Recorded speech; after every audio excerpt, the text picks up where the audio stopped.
Hello and welcome to Still Got Legs, a Doctor Who Rewatch podcast brought to you by Another Happy Studios, a Christie-style murder mystery with a buzzing twist. This is The Unicorn and the Wasp.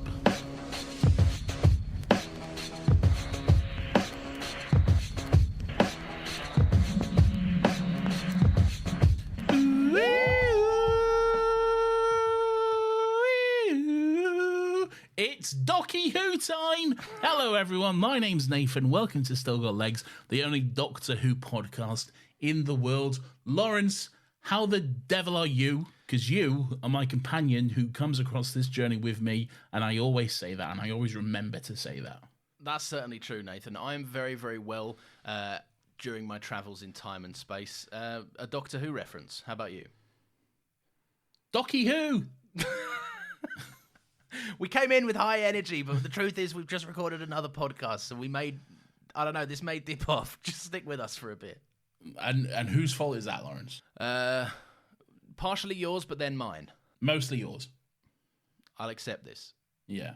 Because I initially delayed the recording of our first one, but yeah, but that would have been delayed to yesterday or something. But then That's you true, hit yeah. me with the, oh, we'll do it tomorrow. But then today you hit me with the, oh, we'll do it. We'll do two back to back. We'll bank them together. we will bank them. But look, it's Yeah. okay. We're here now. We're doing them both. We're in the home stretch. This is the last one we have to record tonight.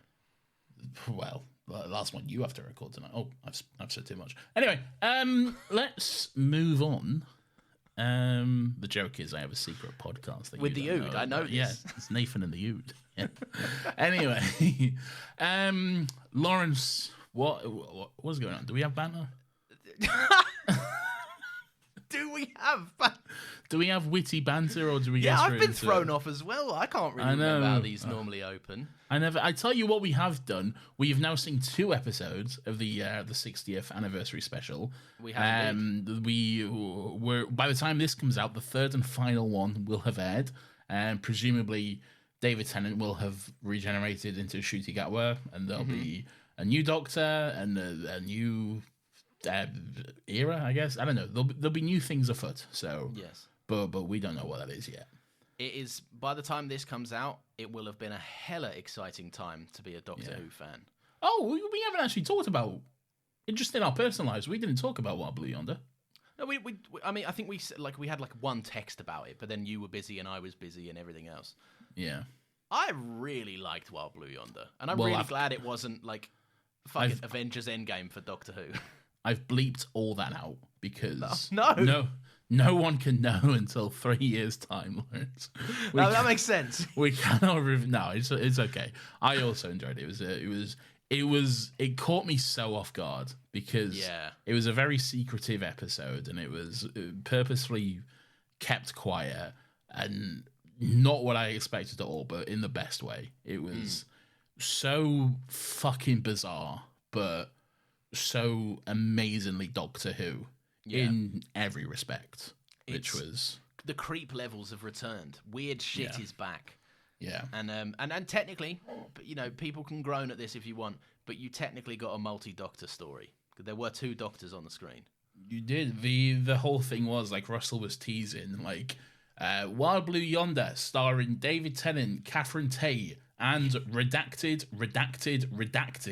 and it turns out that those redacteds were David Tennant, Catherine Tate, and unfortunately, well, not unfortunately, Bernard Cribbins, who is unfortunately his last performance in Doctor Who. That has been confirmed. That's the final time we'll see him, unfortunately.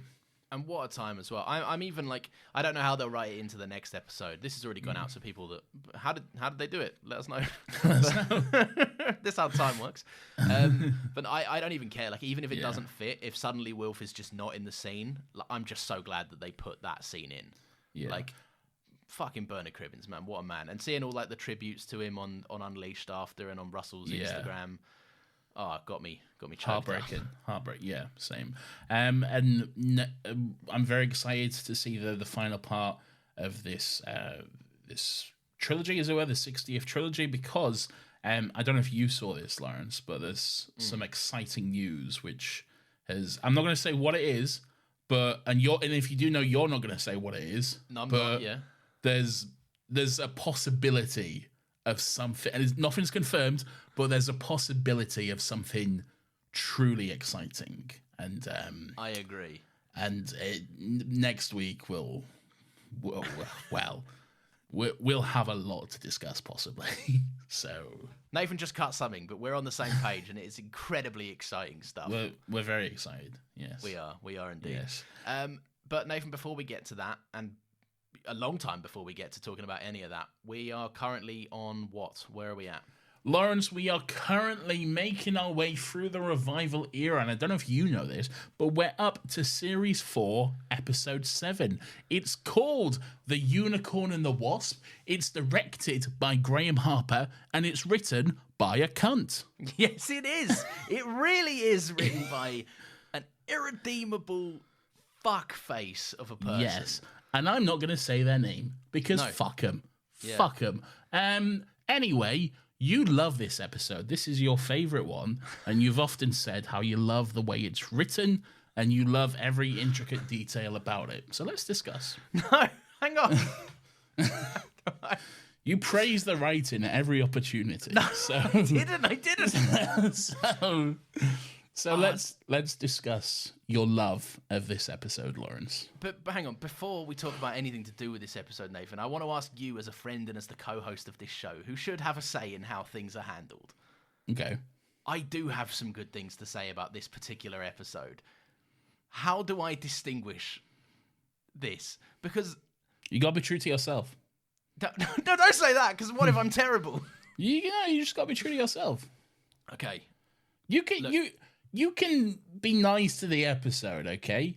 I genuinely wrote this down because I was prepared to make a point before saying it, right? Lawrence is standing up in the House of Commons. He's ready to deliver his statement as to why he does not deserve to be cancelled. Right, really quickly, let me just speed run this because I don't want to give this airtime, but I need to say it, otherwise I'll feel really gross saying good things about the episode.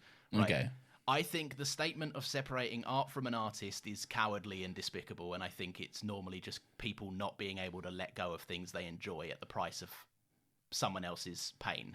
I somewhat agree with that. I personally find it very hard to separate art from artist. I can't do it personally. No matter how hard I try, and it proves it by my thoughts on this episode, because watching this episode, I was just like, the stuff I would normally enjoy, I'm just like, it sours things. It casts a cloud over stuff. Yeah, it 100% has. Yeah. Anyway, but what I will say, just so that I don't feel terrible and I can sleep at night, is I feel particularly disgusting about supporting something where there is still a financial component involved. When there is, for example, one of the world's most terrible people right now on an online space is the creator of a little gay wizard television, a gay wizard film series and books and soon to be television series. Oh yeah, that's also coming. Maybe, apparently, we'll see. But I don't like supporting Harry Potter as a brand, as an IP. I love those stories. I grew up with those stories, as most people my age did. They have a fondness to me, but I don't feel comfortable passing over money and giving any of my time or energy to actively enjoying new things that come about from that, especially in ways that will still put money in the pocket of someone I detest. I used to fucking love Harry Potter, man. Harry Potter was my fucking jam. It was like one of the big three in Star Wars, Doctor Who, Harry Potter. Yeah. Those are my things. It was genuinely one of my favorite franchises. And now it's dead to me.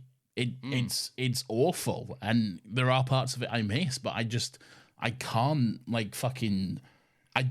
go back to it because of just the way I feel about that particular person. And I'm not saying anyone who does go back to it, you're bad, because you're not. I wish I could still enjoy parts of it. It's just that I find it difficult to do that. Like I said, I really struggle separating art from artist, and it's I don't know, it's a weird thing, really. There's also a person, like Nathan said, there's a personal kind of, it does come down to the consumer as an individual as well. I do know people that still actively enjoy Harry Potter films, and that's fine. They're not bad people at heart. I'm not at all. Not suggesting that in any way, shape, or form. It comes down to like, because I have read as much as I've read about it, and I feel in a position where I'm fairly informed on where certain money goes to, what certain income and profit from Warner Brothers paying out to that creator, where that goes and how it's spread to kind of spread hate, and it goes to hateful causes that promote horrible things I don't agree with. I don't know. I feel like when there's that level of financial obligation involved in it, I don't feel comfortable myself enjoying that world and content anymore. I feel a lot more comfortable enjoying this as an episode because the Unicorn and the Wasp from season 4 of Doctor Who doesn't scream untapped profit potential. Like, it's not. no one is like throwing money for like, where is the Unicorn and the Wasp sequel? No. Like, and also that writer has now been largely unemployed and cast out from his industry as a laughingstock. I went on his IMDb. There's nothing from like 2017 or later. So yeah. Like, mate, I went on his Twitter profile just to see. I just wanted to cover some bases so that we. He's a fuckhead. I also went on his Twitter profile. But also I didn't want to come here and be like uninformed about it, and I didn't want to start blowing smoke for in any direction. I'd like to light a fucking bomb under his ass, but like you just need to see his pin tweet to know what kind of a man he is, and any praise before we get on, and we will in 1 second. Any praise is purely dedicated to the people that work in this very unapologetically progressive show. Yes, 100%. Filled with a cast and crew of people that want to move the needle forward. A show which has always been progressive as well. Yeah. It's not suddenly progressive. It's not suddenly woke. Nathan, everything is suddenly woke. Princess Leia was a famously damsel in distress character. I don't know if you know that. Yeah, now she's woke. Yes, it always has been a progressive show. And yeah, and if you are whatever. Anyway, let's get into your favorite episode of all time, Lawrence. Stop doing that. I do. Right, unironically, I do quite enjoy this episode. I think. Okay. Like, actually, I will say first of all, the writer of this, and he's got a few more episodes coming up, so that's going to be fun. But he also wrote the Shakespeare Code, which was awful. So that makes sense. Oh, really? Yeah. And it makes sense. Sucks. Yeah, exactly. And it makes sense with that one line as well, now that you think about it. Oh my God. They've been in cahoots this whole time. They planned it from the beginning. Despicable individuals. They knew the way the world was headed. It was there in front of us the whole time. That is the real Shakespeare Code. Transphobia. Who done it? It was them two. Transphobia or who done it? A Ryan Johnson Knives Out mystery. Hey, don't bring my man Ryan into this. He's clean, okay? He is very clean and good on him. A good egg. Listen, this is obviously leading. I like it when Doctor Who leans into a genre. I like it when they go, this episode is deeply unserious. And it's we're doing a thing. We're doing a satire and a parody. And what I also like is that it's like, as an episode in itself, it's like somewhat competent at doing the parody, like committing to the tropes of a parody. Like, I know it's fucking Baby's first mystery. I get that. It very much is, yeah. Yeah, but like it leans into the right amount of satire, but also the right amount of like, when you watch this as a child, which is, largely an intended audience. Yeah. You watch this as like a child or young adult. It is like a good little Agatha Christie murder mystery where, watching it now as an actual adult, you can see that there are clues littered throughout it, and it becomes painfully obvious. But I don't know. I think it's very good at doing a bit of parody and satire, but also like not poking too much fun at it. It's not like vampires suck. It also has a bit of respect for the genre it's taking the piss out of. What? Remember Vampires Suck? The Twilight rip-off. It was like the what were all the Scream movies? Like the scary movie sort of thing. Yeah. No, I never saw that. No, it was bad. But what do you think about it? This is your favorite episode, and you love the writing. You said. No, never once have I said that. And, Not even before all of this. yeah, and I never will.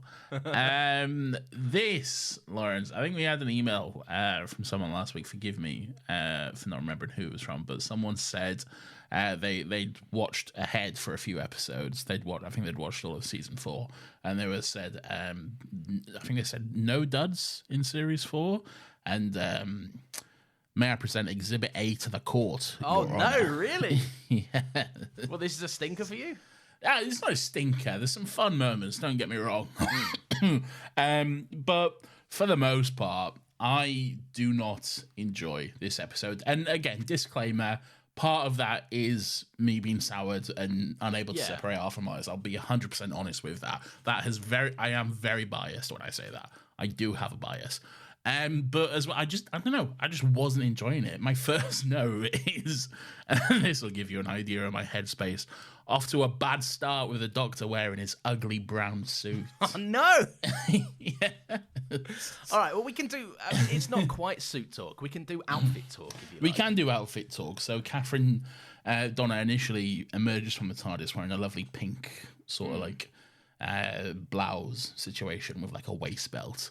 But then when they realise they're in 1920s, she has a little outfit change. What do you think of a little flapper dress? I like her flapper dress, but I also think the Doctor is largely unpredictable, because not just last week was he kind of scoffing at Donna's womanly woes, and yet here he is being like, you look lovely. Like, Do you know what? It is a genuinely nice moment where she comes out of the TARDIS and she goes, flapper or slapper. Good line in itself. But when he then goes, flapper, you look lovely. I was like, well, that's nice. That's sweet, right? Yeah. It's like, I've said it to mates and stuff. Like, you know, like sometimes you can feel really gross paying someone a compliment because of the world we live in and how most of the time it is gross. What do you mean? To pay a friend a compliment. Why is it gross to pay a friend a compliment? Because a lot of the time, women, rightfully so, have a guard up because they're terrified of incoming compliments. I would say from like, if it's unwarranted, no, it depends on the compliment. If it's like, hey, nice tits, then yeah, like that is horrible. But if like, oh, you have a really nice smile, I don't think they're going to be like, back off, creep. Oh no, but then I still think there's an element of like, and obviously we're the people to discuss this. Yeah, because we're the authority on women. Yeah, exactly, and how they should feel. Yes. No, but like, even like there are some like nice guy TMs out there that would be like, you have a really nice smile, but the motive behind that is sleep with me, please. Yeah, that's true. But yeah, I don't know. Anyway, long way of saying this is purely platonic and it feels nice. I still don't think. Just jumping off. I still don't think it's gross to pay a friend a compliment. No, but what I'm saying, sometimes you can feel a bit like, oh, should I have said that? That feels a bit weird. I guess it depends on your relationship with the person as well. Like, like a friend, I wouldn't feel weird about that. No, but people are always on edge around me because I'm such a creep. So that's true. That's true. Yeah. Like, why did I say that about myself? In no way would it be weird or gross if I paid your wife a compliment because she's a very good friend of mine. Well, hang on a minute. She's married, mate, so you need to settle down.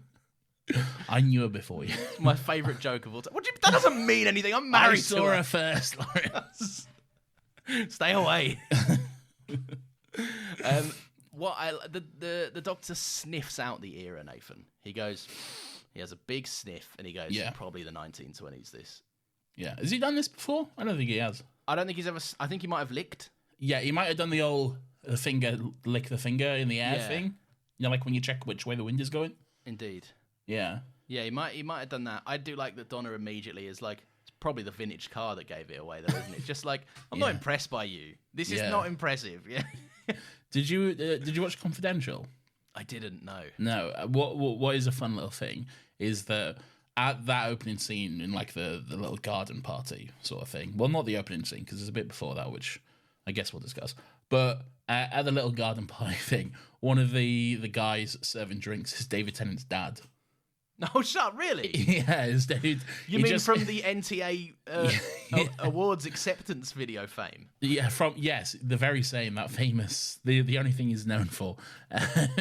Yeah, he just came down to set just to visit David, and they were like, "Oh, we're actually short a cast member. Do you want to jump in?" And he was like, "Amazing." Yeah. So that's a bit of fun. That's a good. I love how like old and Scottish David Tennant's dad is. He's great. He's very like. Salt of the earth bloke, isn't he? Do you know he's a reverend? Is he really? Yeah. He's a reverend, yeah. He's talked about it a bit on his podcast, but yeah. Or he was a reverend. I think he's retired. Well, anyway. I mean, he's probably, like, his son could be at retirement age almost, so, like... No, he's in his 50s. He's no spring chicken. That's true, he's not. Well, you wouldn't know it to look at him. You right? No, I don't know what's going on. I'm having a Baileys. I understand. Lady Edison, Nathan, is welcoming various guests. She's having a little party at her manor. May we take it back to the opening scene? Please. Professor Peach. Hate that. Yes. Hate that. Okay.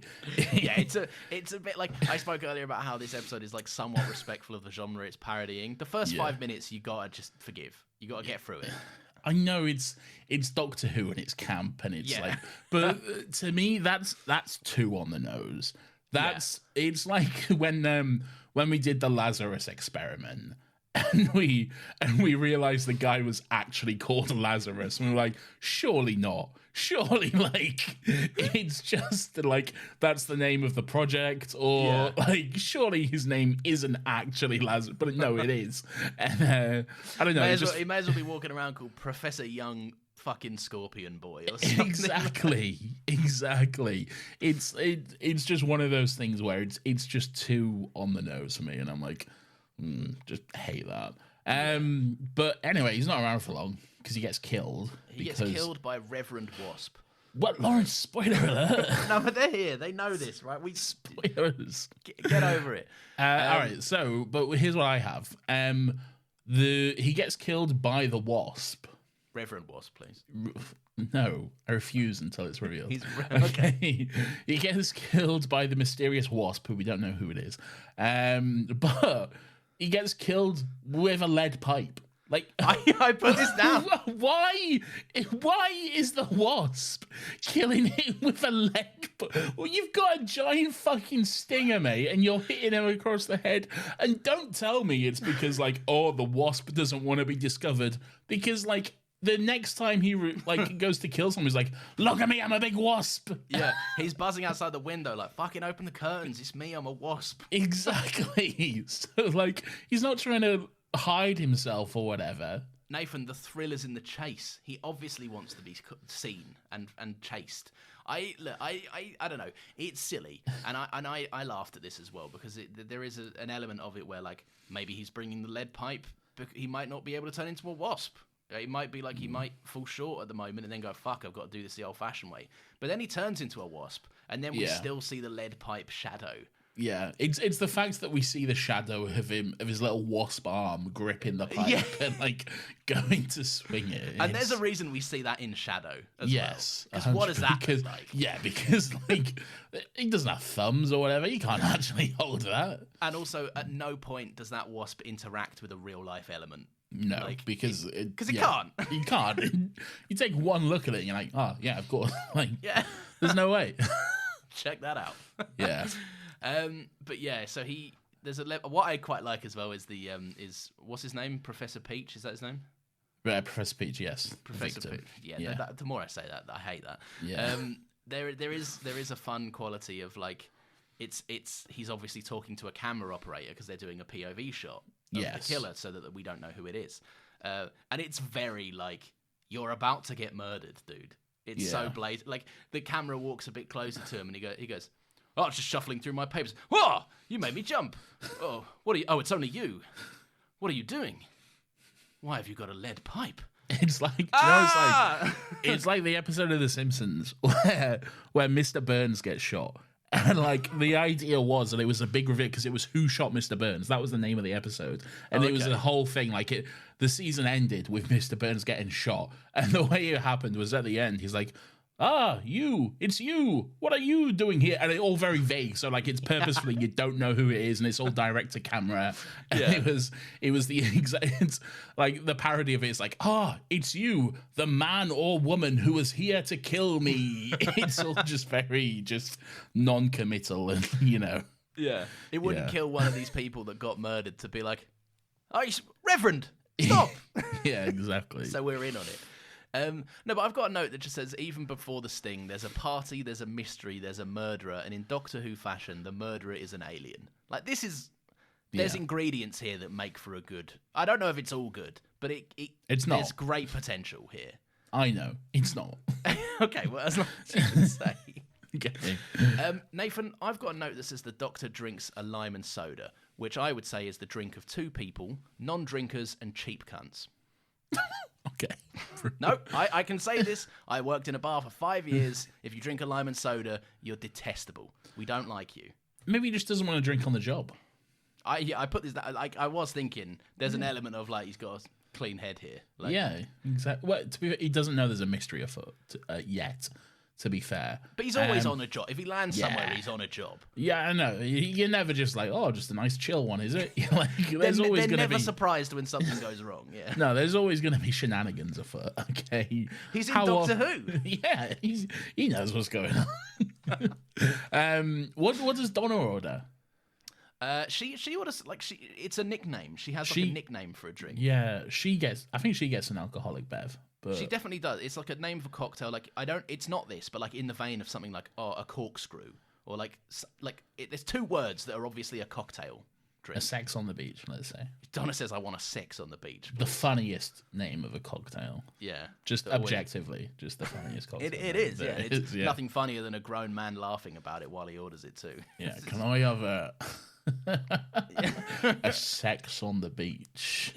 We used to catch people out with that, and this isn't funny either. But it would bring like some joy to serving like wasted old men that think they're really funny. They go, "Can I have a sex on the beach?" And I go, "And what would you like to drink?"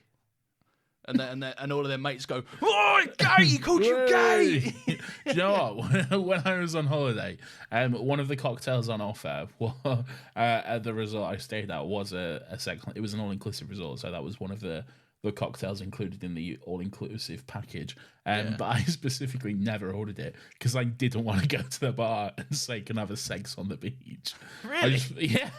I felt awkward about it. I just didn't want to say that, so I was like, "I'll have a Cuba Libre, please." I remember you saying the Cuba Libras, yeah. I had a lot of Cuba Libras. That sounds rum-based, would I be correct? It is, yeah. It was basically rum and coke. But it's nice. But, it had a name that made it accessible to be £9 or something. No, it was all-inclusive. It was exotic. No, but, like, if you were to buy a Cuba Libre over a rum and coke, one is £3 and one is £9. Like, yeah, probably. And they're the same drink. Yeah. But anyway, the Doctor is drinking a drink that no bartender ever likes to serve because it's irritating. And you never get the right amount of lime or soda to the person's preference. Nathan's hot take alert. Nathan probably pisses off some people alert. Yeah. Bartenders need to shut up. Okay, yeah, go on. There's a part of me that agrees, but show you're working. Because whenever you talk to a bartender, and you're guilty of this, there's like always an element of like, "Oh, you're making me do my job?" Like, I've never not had a conversation with a bartender where they're talking about work and they're just like complaining about people ordering drinks because that's the drink they want, man. All right, I will say I get your point. It is. But now picture it where people come to the bar and it's busy.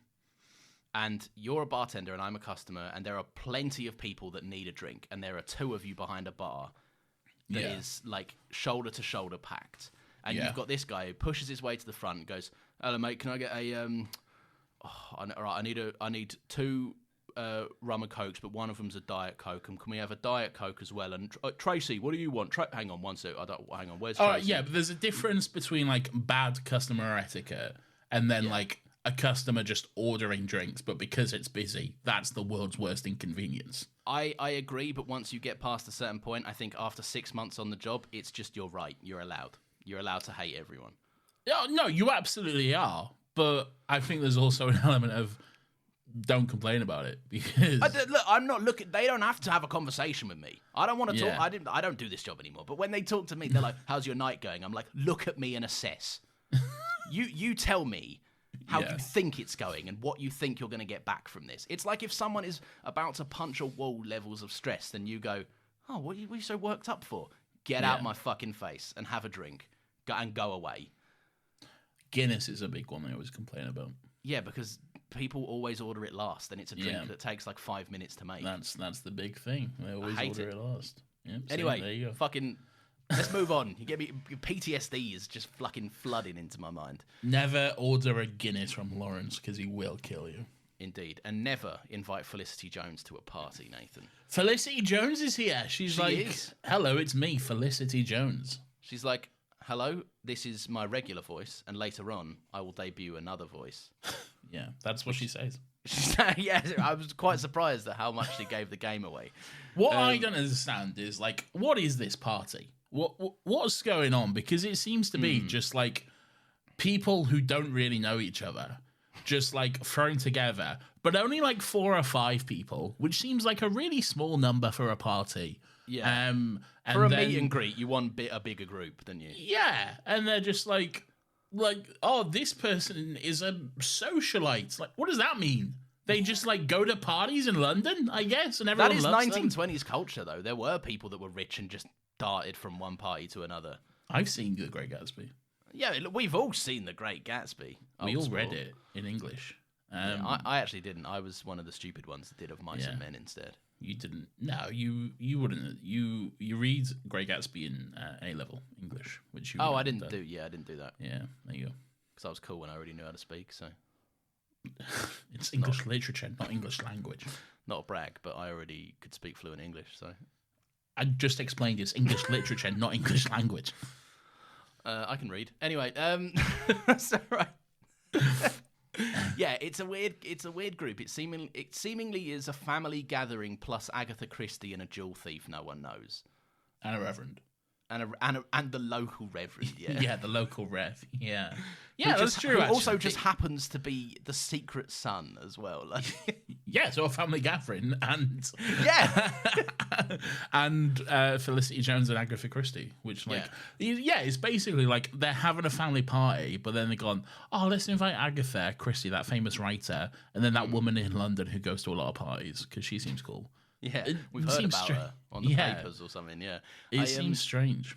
I do like that there's more kitchen staff than there are guests. Yeah. And how the kitchen staff seems to be having a better party as well, like while cooking. Right, so who have we got for this murder mystery then? So we've got, well, I guess we would have had Professor Peach, but he's dead, though. Yeah, he's dead now, so fuck him. Yeah. All right, so we've got the Reverend, who there's nothing suspicious about at all. No. We've got Felicity Jones, who's very normal. Yeah. We have got Lady Edmonton. Is it Edmonton? Edison, who can act. We've got... You're coming in hot today. You're brutal. We've got the son, who... Well, Lady Edison's husband first. Oh, we got Lady Edison's husband, who is in a wheelchair and definitely needs it. Yeah, and it's not Mr. Edison, because like the name gets passed down through her, not him. Is he not Mr. Edison? No, they make a point. It's like one off-the-cuff line, and it doesn't matter. All right, don't worry about it. We're calling him Mr. Edison. Yeah, I'll call him Mr. Edison. Yeah. We got Mr. Edison, and then we got Master Edison, I guess, the little boy who is... It was 100% straight. It was 100% straight. Yeah. And then we've got the waiter boy, who's like... Also 100% straight. Also 100% straight and not in a relationship with the son. Yeah. No, 100. There's nothing going on there whatsoever. Yeah. It's very... and Agatha Christie herself is and there. Then, yes, and finally we then have Agatha Christie. I'll tell you what, that's a bit of a good scene when like she comes up and she's like, and this one needs no introduction, so I won't bother giving her one, which seems weird, but all right. That's normally just a polite thing to say before you actually introduce someone. Yeah, exactly. You usually follow that up with an actual introduction, but then Agatha has to do it herself, I guess. Yeah. Then she goes to Donna Agatha Christie, and then they have the reaction. That's a good bit of fun. I don't mind that. I do like Donna's like, what about her? Yeah, that's me. Oh, that's what? me.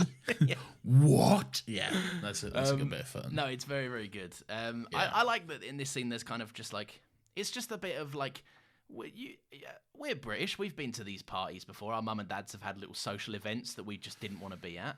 Yeah, and like not these parties. Like no one was serving little like fucking I don't know little finger sandwiches and everything else. But like. You've had polite chit chat before, and everyone's just kind of summing up the local gossip. There's the unicorn. There is a jewel thief who is definitely a man, and they've been snatching pearls. Well, who else would it be, Lawrence? Well, exactly. Yeah, it could only be a man. There is something I quite enjoy is Lady Edison's son, Master Edison, and Davenport, the waiter, who are like they're obviously very like. They're interested in one another. They're staring each other out, right? They're giving each other the look. I think they're more than interested. I think they're straight up. I think they're fucking. They clearly are. They're in the room together a little bit later. But I like that the doctor. There's like a little scene where Agatha Christie is just chatting to the doctor and Donna, but the doctor's just like absent-mindedly scanning the room, and he clocks it, and he's like, "Huh." And like it's not even like a narrative point. He just sees it, and I like David Tennant is just like he's always doing a little bit extra in a scene. Well, both the Doctor and Donna notice it because Donna says like, "What does she say?" Is like,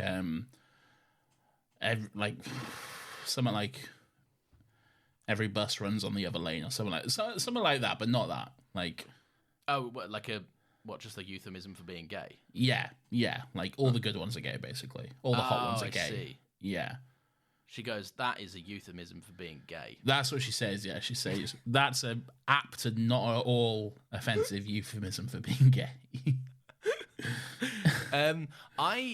I like that Donna, and I don't know, maybe this is a silly point, but Donna is impressed that mastermind writer Agatha Christie notices a lack of wedding ring. They do their joke, they do their recurring gag of, oh no, we're not married. And she goes, yeah, I know, there's no wedding ring going on.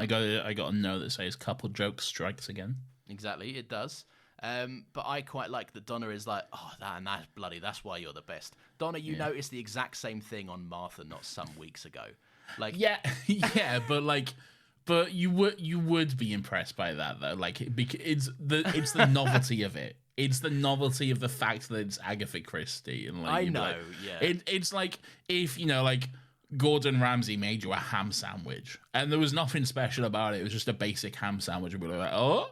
Good, like you'd be impressed just by the novelty. The of level of this bataki. Exactly, bataki ham. Nathan, I don't know if you were aware of this, but the Doctor checks the newspaper. Yes, that has not been crudely made on Photoshop, and it is the date that Agatha Christie was found out that her husband was one having an affair, and two, it was also the day that she went missing for 10 days in her car. I like this. I like it when they incorporate some real life mystery stuff.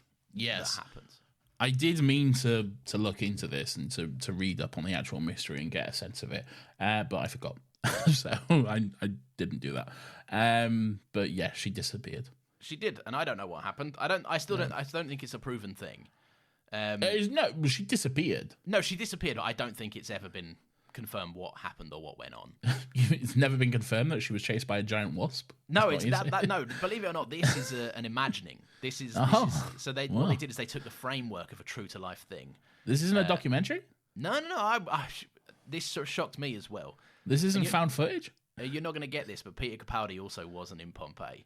What? I know. Look, you are I pulling hate my to be dick the one to tell you once this. again. No, I like it. Right, this is the kind of shit that just this itches like a certain part of my brain. I clapped in Loki when Loki was just DB Cooper for no reason. Because I don't know. I like it when things are addressed in a show. Did you clap in Loki because Loki was DB Cooper and you like that, or did you clap in Loki because Loki was DB Cooper, and you've listened to the Do Go On episode on DB Cooper. No, I knew who DB Cooper was before the Do Go On episode. I didn't. No, look, I think my dad had like mentioned him in passing, but I was always in awe of this man who just stole from a bank, didn't hurt anyone in the process, and then went peace, and was just gone forever. Didn't physically hurt anyone. You could argue there's emotional trauma. There's definitely emotional trauma, but like when you're going after the banks, there's collateral damage. Right? It is what it is. And he's cool. And this is what they talk about in the Do Go On episode as well. He's cool. He's got sunglasses and a slim fit black suit. He's cool. He's obviously Loki. He's obviously Loki. Yeah. But yeah, I like that. I like it when a show does that. The Doctor checks Professor Peach's... No, sorry to jump in, but yeah, no, I actually do like it when like they like link into real life things. I think there's a few examples of Doctor Who doing that, which I can't remember off the top of my head, but yeah, but it's a time travel show, and when it roots itself in something that actually happened, and there is room for creative storytelling here because it's a mystery. Yeah, 100%. So they can fill in the gap. And now there's a weird subsection of Agatha Christie fans that also watch Doctor Who going, every time they think about that little 10-day gap where she was unaccounted for. Yeah, I like it. And I also like that the Doctor knows that he's in a murder mystery because he's checking watches for time of death, which is something I don't think he's ever done before. No, I don't. It's because the watch conveniently broke the exact moment he died. Watches always break when people slump to the floor, Nathan. I don't know if you know this. They famously work by measuring your heartbeat, and as soon as that stops, they stop. So that's how they work. That seemed a little bit dumb to me, but whatever. Yeah, but it's all dumb. It's a trope of a murder mystery, right? Of course, yeah. We're 42 minutes into this, and we're still right at the beginning. Yeah, but look, we're doing that these days, right? And we had to do a big disclaimer at the start. We did have to do a big disclaimer. Yeah, because the world sucks. So yes, it does, unfortunately. I like that this straight away is like Donna is straight away like she doesn't get wrapped up in the Agatha Christie of it all. She's very practical as Donna can be, and she's like, someone else is wrong here, like because Agatha Christie. I understand this is a setting from an Agatha Christie book type situation. She's like, doesn't this seem a bit weird? Like, it's basically an Agatha Christie plot with Agatha Christie here. Like, that doesn't seem weird to you? And he's like, it happens more than you'd think. Like, yeah, and it is thwarted by the fact that she's like, that's like seeing Charles Dickens. With ghosts at Christmas. And the Doctor is like, that was a bad episode. But no, but she's right. She's right to point out that like Agatha Christie writes fiction. This is not something that happens to her in her life.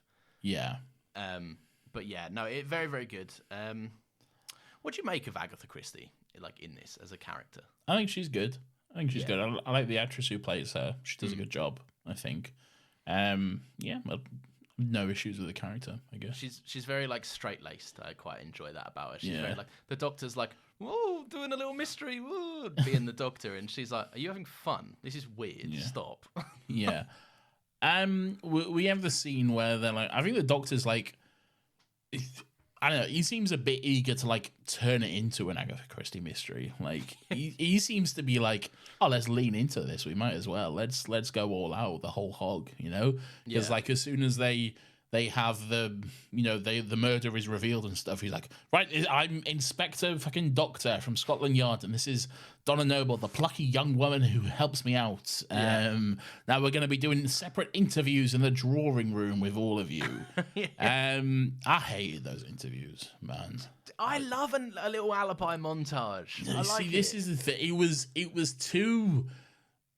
And again, this is where it's the whole fucking bias thing comes in. But I don't know, it was too just goofy and slapstick, and we're all having a laugh for me. It was just so. Oh, let's write some jokes, you know. It was, why. I like this. This is a good scene, typically. Like a fucking Mr. Edison's in his fucking drawing room looking at fucking old timey porn. My note says, This is all a bit silly. Notable inclusions are that Felicity Jones has a gun, Lady Edison is flask drinking, and husband Edison is having one off the wrist. Fucking hell. But he wasn't, though. He was just looking at it. That's weirder, right? That is weirder. Let me tell you about a story that I wish was a lie. Oh, fucking hell. Here we go. No, it's nothing too bad. Let's play a game, audience. Will this be cut or will this stay in? No, I think there's nothing wrong with this, right? I was once walking to school, from my house to the bus stop, right? No, and I had to just stand around and wait because along the road that I walk across was a road where my mate joined me and we both went to the bus stop together. Yeah. I very much picked him up along the way on my walk. And across the road, I could just see into the window of a person. And like I do, I just people watch, right? Everyone just looks at people. Right? Yeah. That's what happens. It's natural. And I saw what and I can't be certain, but I saw this man on his computer, and he was, no joke, just watching porn, right? But not I couldn't see any, curtains open, 7 a.m., maybe 8, right? Just fucking watching porn. And I was like, I can't see, he didn't seem to be, for lack of a better phrase, enjoying himself. It just seemed to be like I would go and watch a TV show. He was enjoying some casual porn at 8 a.m. Watching it like you'd watch the morning news. Yeah. Just. And I genuinely, what I hate is that by the time that my friend had come out, it had stopped. And I had no one to celebrate this story. Have you considered that maybe they wasn't watching porn, they was just watching a TV show with a raunchy sex scene, but you just happened to look at the screen at the wrong time? It's like when I was very conscious of watching Game of Thrones at uni because anyone who was walking past my room at uni would just hear the sounds of sex basically, and they'd think I was watching porn, but I'm like, I'm not watching porn. I just want to shout that out just for everyone who's walking past. I'm not watching porn. I'm watching Game of Thrones. Okay. Maybe this was the case, but it looked suspicious. And also if you're watching something, firstly, you don't watch it on your desktop computer if you're a grown adult in your house, do you?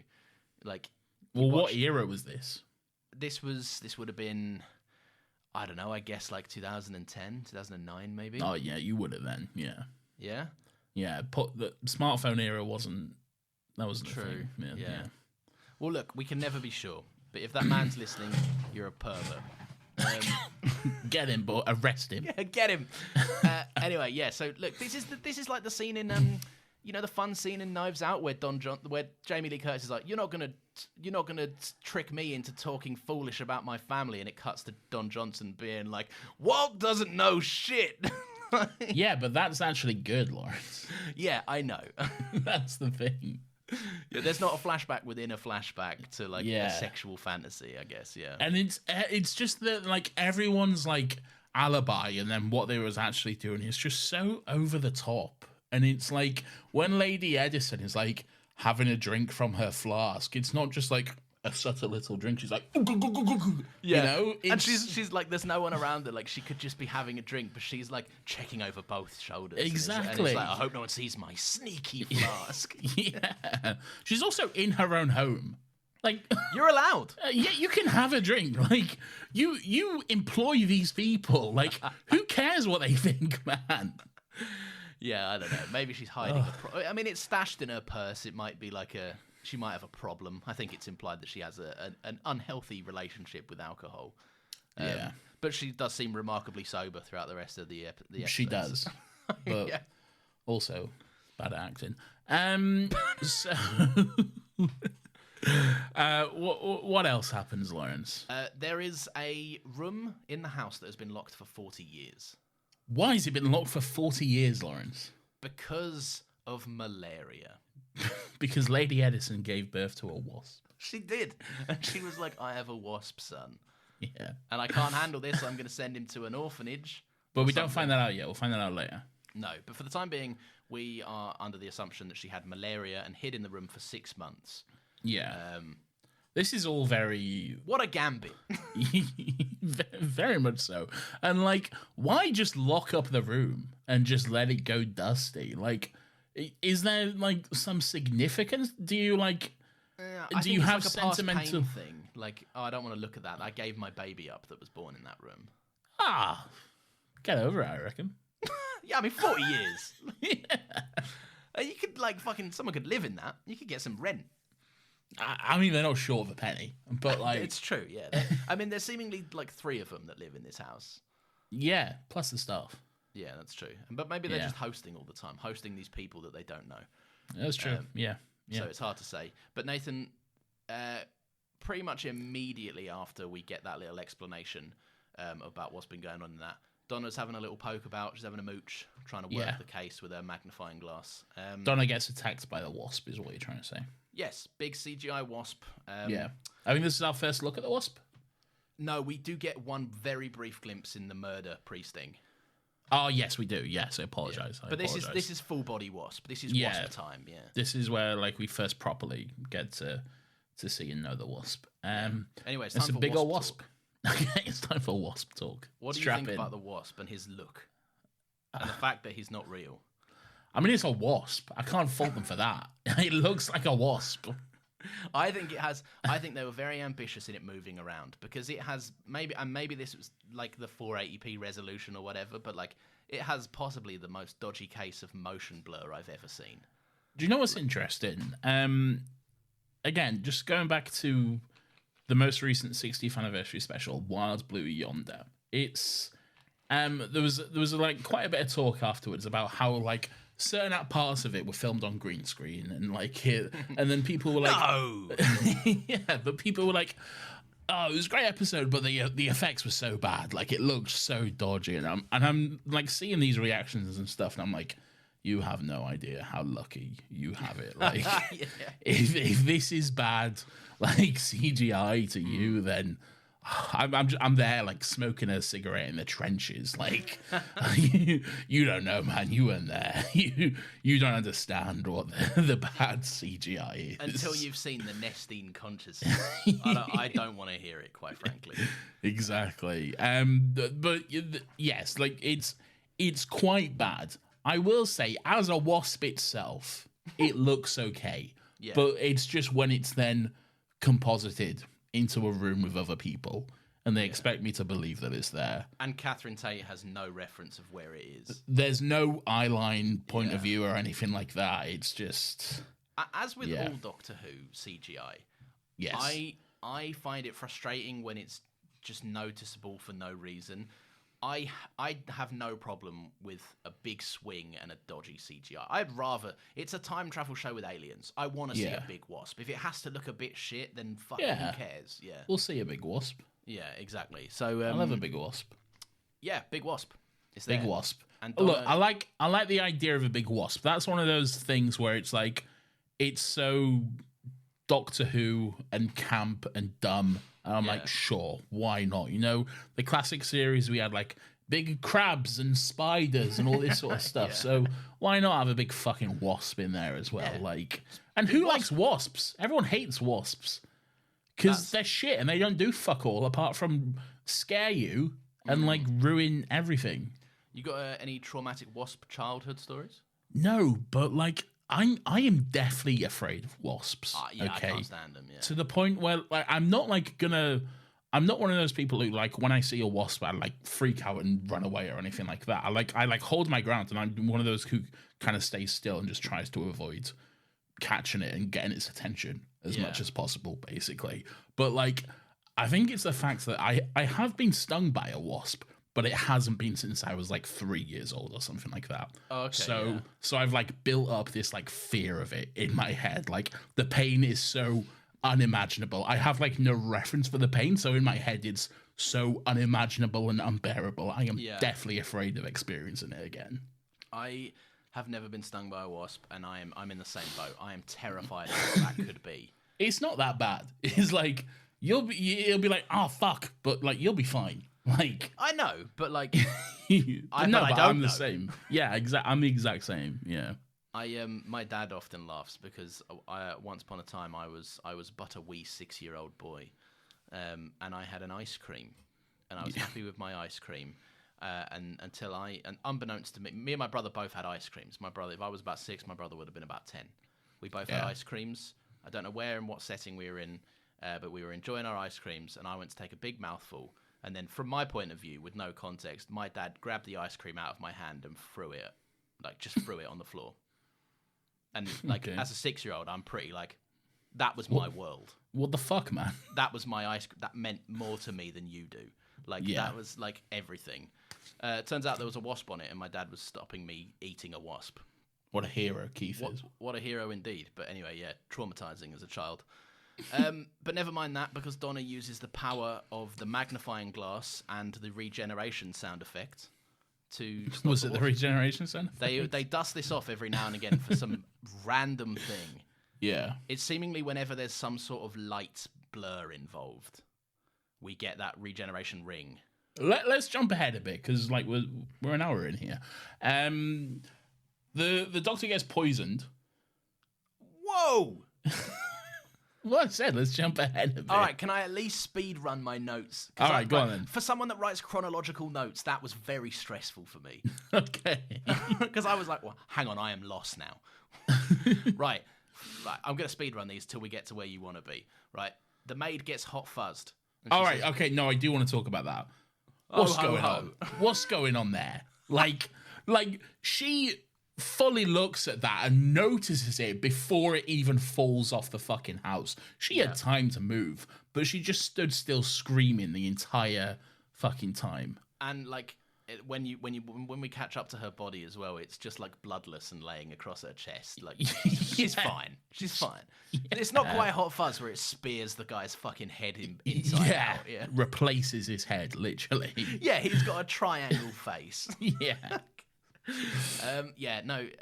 Look, but either way, the notable thing is that she says "poor little child," which are weird last words and very plot relevant, which is helpful. Strange last words and a strange death in why? You're a wasp. Yeah, but the wasp also killed someone with a lead pipe, Lawrence. You know what this wasp is like. Just go and be a wasp. He doesn't want to be. Apart from the fact that he does. I don't get it. All these are deaths that would be far less inconspicuous if they were done by a man, not in wasp form. But he's like, time to become a wasp and find it much harder to do basic tasks. Exactly. I just think it's a badly written scene and a badly written death, because it's it makes no sense. None of it makes any sense. You think it's badly written and a badly executed death? That would be because it is. Both of those things. Yeah, that's true. Anyway, continuing my speed run of notes until the poison. We got through one. Agatha Christie does one of those things we don't like, when something plain as day happens in front of someone's eyes and they go, "It's such a bloody trick! They do this with mirrors." And I'm like, no, it's a big wasp in front of your face. Yeah. That was people back in the day. They're all dumb. Yeah, I know, but not that dumb. They don't know what CGI is. Lady Edison was shagging a wasp. It's done with mirrors. She was like, bloody hell, this sex is done with mirrors. I hope when I give birth it's not a mirror. Right. The show yourself hallway scene was brilliant. I love that. What's the show yourself hallway scene? So the wasp fucks off and transforms back into Reverend Wasp. And the Doctor goes, "Oh no, it's gonna bloody take cover." And he runs into the hallway and goes, "Show yourself." And then 8 doors open and it's everyone that's a suspect. It's like, yeah. Oh yes. And there's Master Edison and his boyfriend in there. Yes. Yeah. Oh my God, yes. Yeah, that's what I was talking about. Bit of gay sex. Or as gay people call it, sex. Sex, yeah, it's just sex. Darling, shall we engage in some gay sex this evening? No, well, only if it's gay. Donna introduces Agatha Christie to the concept of moving pictures. Films had been invented by 1926. They 100% had, yeah. They were late 1800s. Yeah. And they're like, what is this concept? A moving picture, you say? There had been critically acclaimed films by this point that had been... I don't know if there had been critically acclaimed films. There were films that had a global release. In 1926. That's not critically acclaimed, though. All right, no, but they had a wide reception. Like, people could have walked out and gone, that was dog shit, but the world saw it and the world knew what films were. What year was this set? 1926. I'm just going to Google 1926 in film. Did you not get that from sniffing? Like the dog? No, I didn't. I don't have that ability. I mean, it'd be impressive if you did. I don't know. So many films came out this year. This year is in 1926, not 2023. Had the MCU started? There was Buster Keaton films. Yeah, and Buster Keaton is like a very big like stunt actor guy. Like he famously made that house fall on him or something. He did, and he did the truck thing as well. Yeah, he's like, look at my truck thing. We all know. Yeah, there was literally so many movies came out this year. Yeah, but the point I'm making is, it's not a new. Donna's like, oh no, I bloody invented films. No, you didn't. Yeah. You're like 40 years late. They do that thing though, which they cannot resist with historic. I say they cannot resist. It's the exact same fucking writer. They did it in the fucking Shakespeare episode as well, where they're like, "Oh, this is a real Hamlet situation." No, it's not been written yet. Oh, sorry. Yeah. I do like the through line of Donna just trying to copyright some stuff. Like, that was pretty fun. Yeah. And like, get a bit of checks out. Donna wants that bag. Yeah, get a bit of cash. Yeah, she's like, look, I did save your life. In fairness. Well, we say Donna wants that bag. She gets that bag. But then she's a good person. Yeah. I can be a good person with 166 million. That's just me. Yeah, same. Yeah. L for Donna. Anyway, the Doctor gets an ominous drink delivery. Yeah, and we'll talk about it later. Oh, we will. But what this leads on to, Lawrence, is the Doctor being poisoned. What a scene! Because he has his lime soda once again. Yes. But this time he's betrayed by the lime soda because it's laced with poison. I love that Agatha Christie goes, sparkling cyanide. Like, very good, well done. You had to get that one out. You thought about that literally. I did. She sniffs it and she goes, it's cyanide. Sparkling cyanide. It's like, whoa. Whoa. She's good, I tell you that. Yeah, just bloody wordplay right there. Yes, I'll tell you what. This is a good scene, but again, I'm gonna be a prick about it. I think it's purely down to David and Catherine's performance. Yeah, that's why it's a good scene. It's those two bouncing off each other are so fucking good, and the frantic nature of it, the way it almost reminded me of the scene in the Christmas Invasion. Where like Jackie, with Jackie, where I need what do you need? Jam sandwich, pack of crisps, just going through everything before he can get it out. Yeah, it's almost like that. But Donna's like fucking. It's not even frantic. It's just the way she like has no idea. She's like, oh, mammy, it's a song. It's like, what are you doing? She is under like such unimaginable pressure. Yes. And like I don't know, because like when you think about it, like it's rare that you think about this through like a character's perspective, because like if the Doctor does die from cyanide, she's stuck in 1926. She's stuck in 1926. So I like that there's all of that. I love it. It allows, it kind of switches the roles a little bit, because before we've known Tennant's strong point to be wordy dialogue. Yeah, and we've also known Catherine Tate to be an incredibly gifted physical comedian. So like it kind of gives them a go in the other one's roles, which I really, really enjoyed. And again, it's just that mate element of the back and forth, and Donna going, it's a song, and the Doctor is just like half dead, being like, shut up. It's like, what is wrong with you? Do you know what the one thing I don't like about it? I don't even know if this is something I don't like, but it's noticeable and it's weird, and it leans into that like cartoonish slapstick element this whole episode has. Like when he gets the ginger beer and he like drinks it and then like pours it over himself. You'll know this, people might not, but like with like TV shows and movies, like any sound effect, 95% of the time that's done after the fact. That's like not there on the actual day. It's done in like fucking like ADR or some shit like that. And normally it's a lettuce. Yeah, it's someone just like in front of a microphone, just like scraping paper with a fork or some shit like that. Yeah. But like the when he's pouring the ginger beer, it's such just a fucking cartoonish glug glug glug glug glug sound effect. It's like they just went like I don't know, fucking glug.mp3 on some sound effect website and just poured it in. Yeah. It's so out of place. It is like, it's very, very cartoonish. But like, we've had it before where like people have taken a right hook and it's been like, yeah, like, so it's very like, that's Doctor Who. Yeah, it is, to be fair. Yeah, they do it quite a lot though, and it can be quite. It's part of the charm. It's part of the hokey charm. Really. But he needs a big shock to well, he needs like several things. First of all, to counteract the poison's effect, he needs ginger beer. He needs protein. He needs salt, but not salt. Salt is too salty. Oh, that's too salty. That's fun. A brilliant line, yeah. Yeah, but then the final thing he needs is a big shock, and that's where we get a recurring theme in the revival era with doctors and their companions. So close to escaping it this time.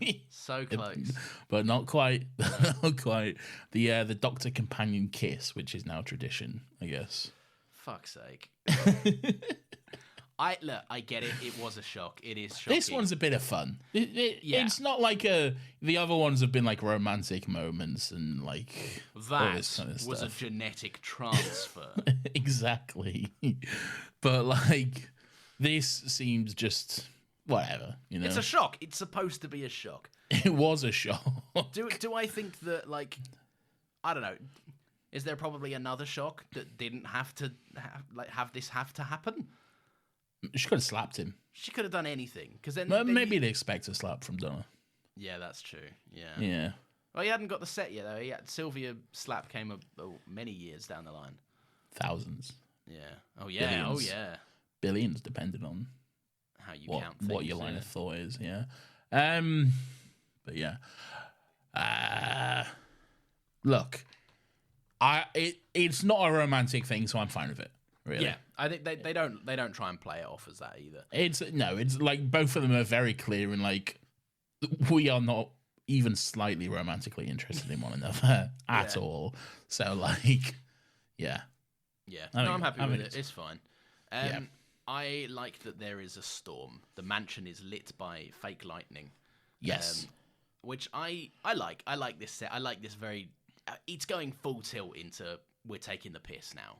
Out of this genre, to the point where there's a dead body with his face buried in a bowl of soup and a fork in his back or some shit. Like it's a knife. Yeah, they're taking the piss at this. Yeah, they are. Great. I've used that as a reference clip so many times. Just a dead body in the soup. Like it's the amount of times that like a client has made a joke about it, and I've been like, I know the perfect Doctor Who clip for this.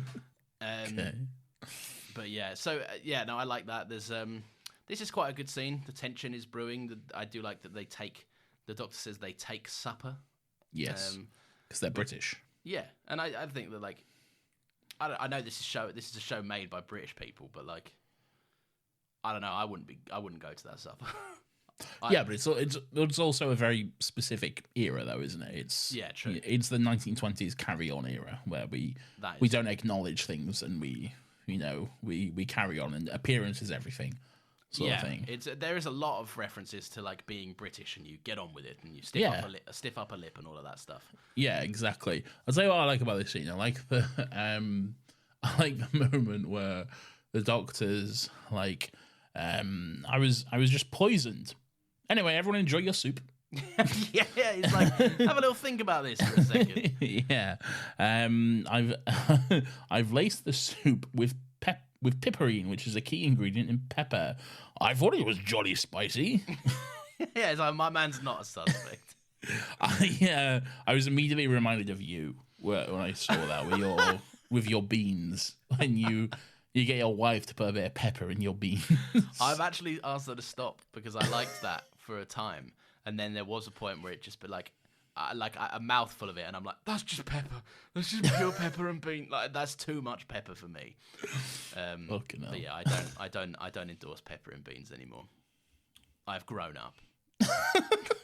Great. You do that. You go through like some phases of really liking a food, and then you can't stand it all of a sudden. Yeah, it's because you overindulge in it. You burn yourself out on it. It's like when you like find a new song that you really like, and then you listen to it over and over again for a week, and then you're like, "Oh, I hate this now." I don't enjoy this. Yeah. The I believe they call that the happy Pharrell effect. Maybe it's an unlistenable song, Nathan, because it was on every radio station ever for 24 hours a day. And it was in the Minions movie or trailer. That's also true. To one of those things, I guess, presumably. Anyway, Lady Edison, Nathan, drops a fucking clue. She goes, "It can't be," when she hears a little buzz. Yeah, because it's her son. It's her son, the Wasp. Yeah. Who is there. Anyway, then they gather everyone in a room, and it's the whodunit reveal room. Yeah. We're in the end game now. I'll tell you what I like about this scene. I like Donna just thriving and just like just like it's like she's watching EastEnders. Yeah, you know? She's just sat there with a bowl of grapes, just munching and just watching the drama unfold.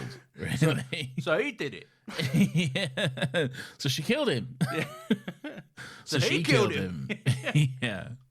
But then we go through the accusations. It's and again, this is all very, again, I know it's the point, but it's all very on the nose, and like with the exaggerated points, like we come to you, fucking David Tennant pointing directly at the camera and that kind of stuff, and Agatha Christie does a few like misdirect head turns as well. Yeah, exactly. Like she's like, let's have a look at like, and then for people that can't see me, I am going with my head.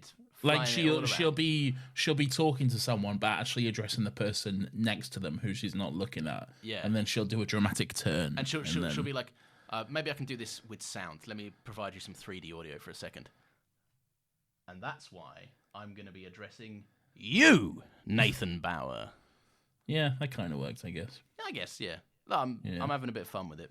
I like this scene. It is a bit silly. And I like it's very silly. It is, and the one thing I don't like, and I get to say the writer did something bad. Hang on, let me enjoy this. No, right there's. I was really on board with like the Doctor and Agatha being a great pairing. Like he's working out the alien of it all because she has no reference point for that. She doesn't understand any of that stuff. Yeah. And she's coming at it from an angle the Doctor can't really appreciate, which is human emotion and vulnerability and how people have motivations to act in certain ways. Because he's a big fucking alien devoid of like human connection. So I like that, and I like how they're bouncing off each other. And I liked it up until the point where the Doctor went, "Agatha Christie, you're really good at people and I'm really good at aliens." And I was like, yeah, I got it. Yeah. Why'd you outrightly say it? Like, it's like, I don't know, it's like... They don't trust you. Yeah, it's like the final endgame scene, I am Iron Man, and then he stares down the lens and goes, "Because I said it in the first movie," and then snaps his fingers. Like, I know. Or like when people say, like, "Oh, they should have played AC/DC's I Am Iron Man over this scene." Like, no, they shouldn't. Like, there's edits of that, and they're all terrible. Like, they never should have done that. That takes everything away from the drama and of the moment. Okay. Yeah, I don't like it. It's when people fucking they're just saying what is there, and like, I got it. I can read like it wasn't complicated subtext. It's not trusting the audience. It's feeling the need to spell it out when actually you don't quite need to. Like you can play the subtlety of it and trust in your audience that they'll actually understand. Yeah, this show's really good at it. Like, it is, normally, yeah. Because I don't know any point where the 10th Doctor walks around and goes, "I'm a lonely god that can't connect with people." Yeah. But like, we get it. What I don't like, or don't even understand, is the fact that they're like, "You, Felicity Jones, I put it to you that you are actually the unicorn," and then she's just like, Yeah, all right, yeah. Fair fucks, Like, yeah. fair I think enough. she says something like, "Oh, know when you're beat," or something. No, at she said some fair point. cop. Fair cop, That's she it. says. Yeah. Just lie. Like, yeah, like, you can at least try to defend yourself. It's just like, this is supposedly the best jewel thief ever or something, but then she's just like Yeah. immediately like, no, fair is fair. Yep, that is me. I immediately confess to all of my crimes. And like, yes. and giving the she gives the jewel up. No one asks her for it back, and she's like, "Here you go, then. Fair's fair."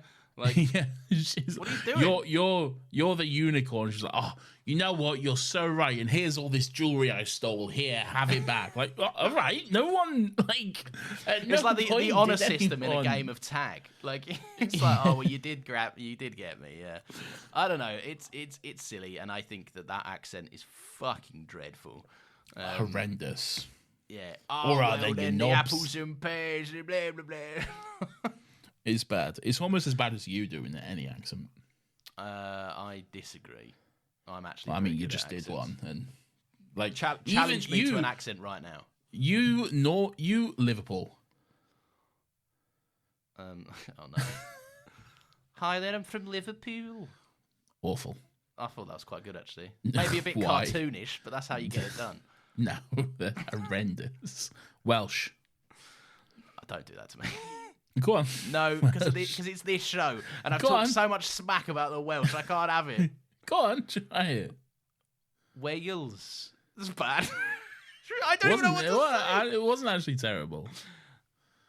All right, well, I was about to do more because I was a bit emboldened by what you just said, but I won't give you any more ammo. No, go on. I don't know anymore. What shall I say? All right there, bud. I'm just going down to the bay. No, I genuinely have not a concept of how that would sound from a Welsh person. All right there, bud. I'm just going down to the bay, I am. Oh, so you sound like Reese from Torchwood. Yeah, exactly. And he's Welsh. I mean, that's probably why you sound like him. Yeah, Yeah. That could be right.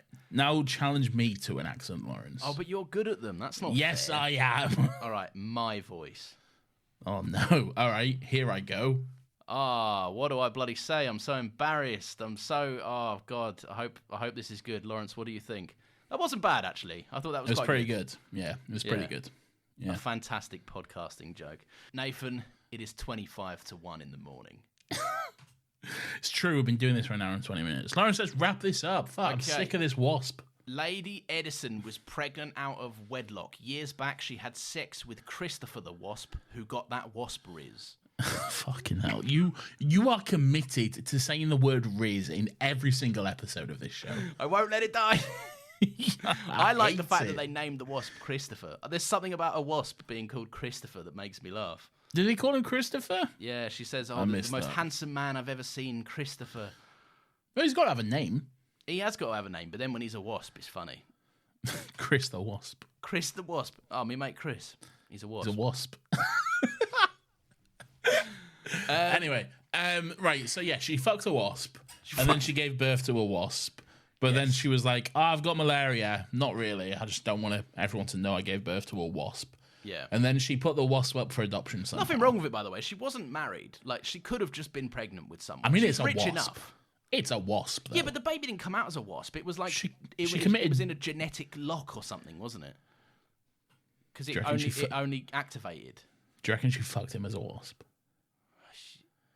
When you're given that opportunity, it's a once in a lifetime thing, isn't it? I reckon she's a monster fucker. I reckon she A fully... monster.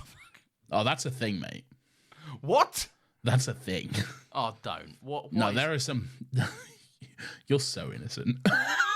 I don't think that's innocent. I think that's normal. I think it's No, normal to no, not know about you're- the concept of having sex with a monster. Not literally, but it's like a kink and desire. For who? A lot of people. Are they protected? Is that an inclusive thing? Are we all okay with that? Yeah, it's just a desire. It's just a kink. They're, like, and they're like fantasy like creatures. They're like aliens and shit.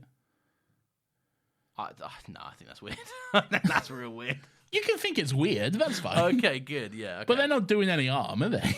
No, as long as they're not fucking monsters, and you can't because it doesn't exist. And you're Yeah, weird. they're not real. Nathan, there was a genetic Like a lot of people want to fuck Venom. 19 inches of venom.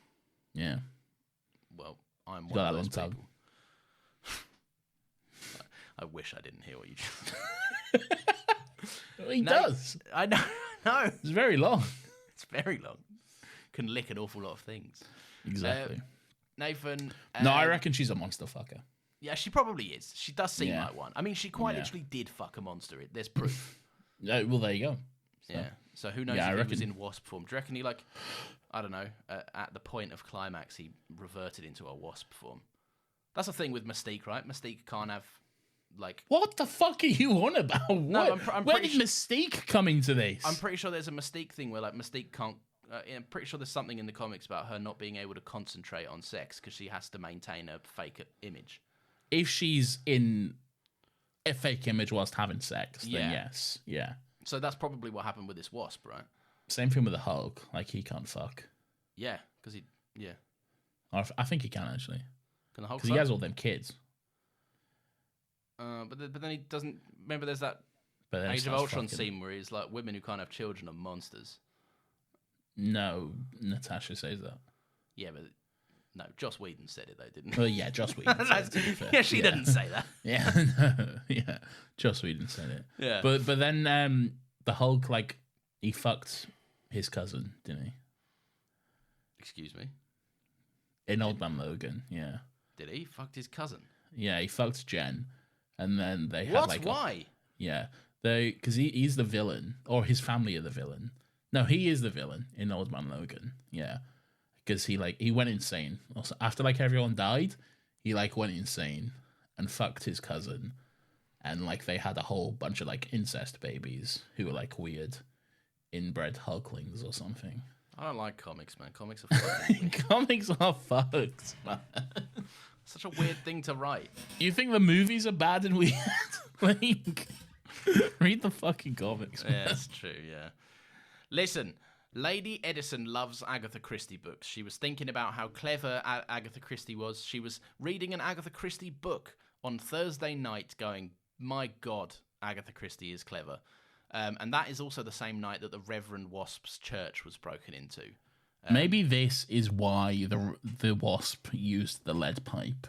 Because he thinks he's in an Agatha Christie novel, doesn't he, or some shit like that. He's like, oh no, I understood all of that stuff. I just think it's stupid. It is 100% stupid. Yeah. Yeah. Anyway, look, fucking hell, the Wasp chased Agatha Christie. She ends up in a hotel. Yeah. The end.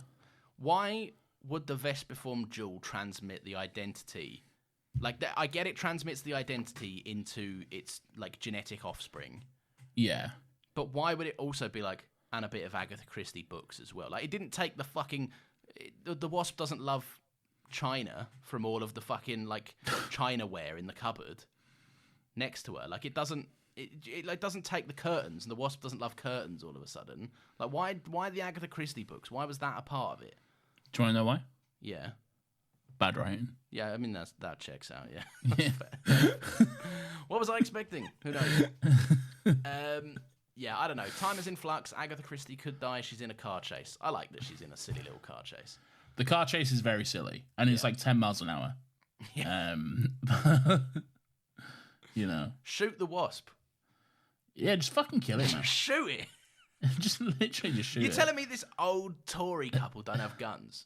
Well, Felicity's got a gun. Yeah, exactly. Shoot it. Isn't that a movie? Felicity has a gun? Probably. And she's the unicorn. And she's the unicorn. Anyway, I like that the Wasp let Agatha Christie go. It was just an actual good bloke at the end of it who couldn't help being a murderer. I just don't care. I'm just like, by this point, I'm just like, whatever, man. I know. Just a fucking wasp. Yeah, I don't know. Yeah, it's silly. It's very silly, but the Carrionites are still trapped in the TARDIS basement. Oh my God, he wrote the Carrionite up. Fuck him. I don't know. It's bad, Lawrence. I don't like it, personally. I think it's a pretty lackluster episode, and it was written by a prick. So I think it absolutely was written by a prick. I do like the episode more than you do, but at the same time... You love it? Yeah, and all the writing. No, but it's dumb. It's very dumb. It's what I would click on for if I wanted to experience a really dumb episode of Doctor Who. Yes. And it's one that I would not click on. So there we go. Nathan, I think it might be that time of the week to talk about two people. Weirdo of the Week!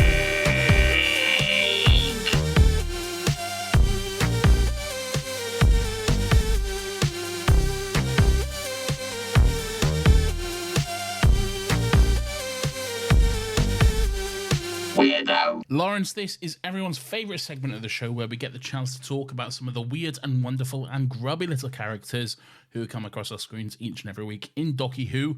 So, Lawrence, please regale me with a tale of your weirdo for this week. Nathan, do you know what the phrase weaponized incompetence means? Yes. Yes, for those that don't, it is the art of manipulation and the faking of being incompetent so that your, most times, significant other has to pick up your slack. It's an example of it would be like, I don't want to do the washing up because I'm so bad at it. You always do a much better job when you do the washing up. And then your partner goes, all right, I'll do the washing up then. I think an actual example would be like purposefully doing things badly rather than just saying you're bad at doing them. So like enforcing the idea that you suck at shit. Like doing the washing up, but always leaving like massive stains on like the plates and stuff, and Right. not like scraping food properly or whatever. Yeah. Yeah. Anyway, the Colonel. Yeah. Fucking maybe trust your wife. Disability fraud. Get him, boys. Yeah, firstly, not cool. Secondly, I mean, he's probably not on PIP, but like... but insane weirdo. Like, Yeah. trust your wife. Trust your wife not to just leave you because you're Yeah. in a wheelchair. Like, Yeah. I don't know if you know this, but you're both getting on. Right, like, yes. I don't know. I guess she's in better shape than you. But, like, you're old. She's not going anywhere. Lawrence says Lady Edison no spring chicken herself. She's not. She's fucking an old woman. I don't know, man. And I also find that like I hate that it's played as an endearing. And knowing who wrote the episode is even weirder. And she's like, and somehow she's like, oh, isn't that sweet? No, Yeah. No, it's terrible. He's been lying weird. to you for like fucking 30 years or something. Oh no, it's short. It's about 10 years he's been lying to her. Yeah. Because he said he couldn't stand since something that happened in. The flu epidemic of 1916 or something. There you go. Then yeah. So Since COVID. I think it's a weird thing to do, and it's almost an insane thing to write into an episode that is so not related to the narrative or plot. But it does make sense when you realise that this episode was written by an incompetent prick. Yeah, and just a bigot who probably sees disability as like, I don't know, like the wife would be such a hero for sticking with a disabled person. Yeah. Like, wow, Yeah. doesn't she deserve a medal? Yeah. I don't know, terrible. And in the end, isn't that sweet? No, it's manipulative and fucking gross. Anyway, Yeah. terrible person, and I don't know, he shouldn't be masturbating in his office or something. He wasn't, though. That was Yeah, that's the weird thing. He was just looking at nudie magazines. Nudie pics. He was just reading a copy of fucking Nuts in his study. Vintage page 3. Oh, hello. Look at these pin-up gals. He's got a copy of Razzle stuffed between his mattress. Anyway. Who's your weirdo? My weirdo. Lawrence, I don't know if you know this, but in this episode, there is a butler. There is, yeah. We've avoided mentioning him, yeah. Who appears several times, right? And this butler is the shadiest little fucking shit you've ever met. Yeah. They're like purposefully the most suspicious motherfucker. They're like, I wouldn't go in that room there. There's all kinds of mysteries afoot. Yeah. If anyone were to enter that room, something unpleasant might happen to them. And then like he's delivering drinks to the doctor, fucking Agatha Christie, and he delivers them drinks, and he like gives a shifty look to the doctor as he hands him his lime soda, like, enjoy this, it's one I whipped up myself. Enjoy just this for you. fine little libation for you. enjoy this poison. I mean, enjoy this lovely beverage, sir. It feels like he's in on it, doesn't it? Well, it's obviously purposeful. He's just an intentional red herring. Yeah. But he's a red herring they didn't give any fucking, like, redemption scene. There's no, like, reason for him acting shady. Like, in a good whodunit, like, you would have a reason for him being the shadiest motherfucker, okay? There'd be, like, some alternative factor or some shit, but it's just like, no, he's just weird and he's just the most suspicious kind you've ever met. Yeah. So, and it's not the there we actor go. either, by the way. Like, they frame in on his No, face. it's 100% intentional. It's like Yeah. the choices made were like 100% intentional. Very a good selection of weirdos today, I think. For anyone in this story could have been a weirdo, I reckon. You can take your pick from the bunch, really. And they all would have been valid, including at certain moments Ten and Donna themselves, I think. That's true. They just are very quick to jump into this weird Agatha Christie-esque titular role. Yeah. The Doctor was enjoying it possibly a little too much, really. But, indeed. hey, that's the Doctor for you. Nathan, what do the good people say? Tell me about Lawrence, these tweets and emails. It is time for the common folk to have their say, Lawrence. Sticking with that segment title? Yes. Okay, good, yeah. It is time for the common folk. This is the part where the casuals you can skip now if you want. Yeah, if you can. We're done talking about the episode. Although we probably will still mention it. Yeah, but it will be in a mix of like yeah. 8 private jokes that you might not get. Yes. Anyway. Okay, so this is the part of the show where we let you have your say, our wonderful, beautiful, sexy, handsome, and gorgeous listeners. You can tweet at us at StillGotLegsPod on Twitter, or you can email us at stillgotlegspodcast@gmail.com to let us know your thoughts. As many people have done this week. Where do we start? We'll start with Kai Armstrong here at Kai without a K on Twitter. At Still Got Legs Pod, another banger murder mystery, and Agatha Christie. Let's hope you don't get paired with Donna from Teen TARDIS Game Night because she is shocking at charades. It's true. She's not the best. She's not the best. She thought Salt was a Harvey Wallbanger. So that's... That, I would argue, though, would make for a very, very like entertaining spectacle. Like she might not win, but she'll damn well entertain the nation. Yeah, it's true. That is true. Thank you very much, Kai. We may not agree. Well, I may not agree with it. Lawrence loves this episode. It's his favorite. But I personally may not agree with you. But that doesn't mean we still can't be friends. He's changed his fucking name again. I'm not crazy. I'm not fucking crazy. This is now at fucking hell, at Margampinamerus Acorn Holder. That's 100% been changed, hasn't it? Yeah, that's definitely changed. At Soupy Sue Brain on Twitter. I like that they just haven't said anything about it. Yeah, just carrying on. Oh, that's funny. A lot of people harp on about this episode being too silly. I am firmly in the camp that in Doctor Who, there's almost no such thing. You know what? I'm mostly the same. That's to be fair. honest. Yeah, I'm mostly the same. The man going buzz buzz before transforming into a giant wasp was too wacky for you. Shut up, nerd. Fucking enjoy it. Look, I get it. And to be fair, I don't really have an issue with a man going buzz. I'd like that's bit fine. of fun. Yeah, bit of fun. There's other stuff at play. This episode's a tough one. All right, but yeah. I also can I just say I love that attitude. Yeah, like, I do too. Yeah. Get fucked. Yeah. yeah, it's fun. Silly. And no, I am very much the same. I'm like the people will say like in Doctor Who, like it's a bit silly, isn't it? But I'm like, yeah, the whole show is silly. Yeah, it's like, dumb. It's a very silly time travel show. show. Like with the fucking the last episode, Wild Blue Yonder, it's so silly.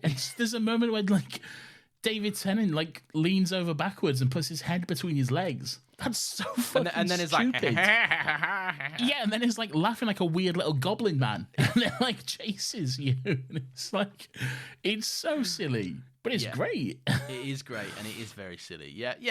Fuck those other people that don't enjoy it. It's dumb. It's dumb fun.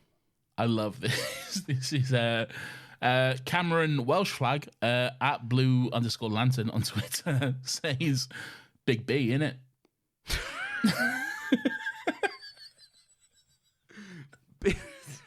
just Big B in it. In it. True. Yeah, that is Big B in it. Big B in it. So that's a uniquely oh my god, that is sums it up. Yeah, we may as well have just released that. We can't argue with that. It's Big B. At Damn the Lamb on Twitter says fan camp episode plus a famous actor being in Doctor Who before being famous. That's true. That's another one for the list, joining the ranks of Andrew Garfield and others, I imagine. So go on, you started the list. There's a reason I didn't start the list. I'm sure there's more. Yeah. And whatever. Also, in regards to the convo last week about science nerds listening to the pod, I add to this by listening every week in a chemistry lab, but do not judge your understanding of the science, mostly. Look, thank you for not gatekeeping science. We have an idiot's understanding, and that is enough to get us through basic sci-fi concepts.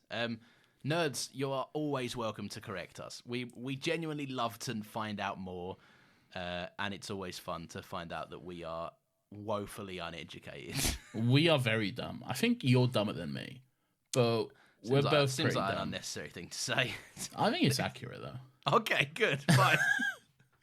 But I feel like we're both. You're not even. This is not even a joke. You're not even lying. You think? No, I'm not.